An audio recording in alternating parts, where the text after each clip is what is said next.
Buhay Lakwatsero as fourth person. Wow, sunset. Ang ganda naman dito. Mamaya, ire-reveal ko kung saang lugar ito. Pero nung niyakag ako ng mga kaibigan ko, napawaw na lang ako dahil talagang ang ganda ng lugar na ito. Nagsimula na ang aming road trip with Kuis Marky, Kuis Jundi, and Kuis J at ang kanyang kapatid na si Nick. Touchdown, LU. Syempre, di mawawala ang video for IG story at TikTok.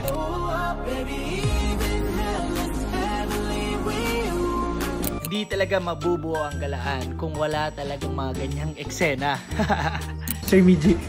Hindi ako na-inform ha, cinematographer pala ako dito. Ay nako. So ayun na nga, kumain na kami after mag-photo ops for our social media postings. Ang hirap talaga kapag may mga kaibigan kang puro influencers. Documented lahat ang mga pangyayari. Akala mo naman kung hindi rin gumagawa ng content.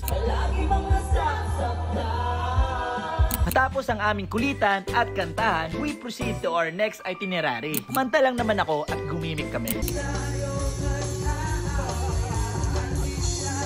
Kinabukasan, nag-snorkeling kami at iyon na yung aming huling activity. Bago ko nga pala tapusin ang mini-vlog na ito, nais kong pasalamatan ang Wanderers Nook sa pag-accommodate sa amin at pag-welcome. Dito lang yan sa La Union. They also offer good food for an affordable price. Oh, paano mga amigos? See you on my next one.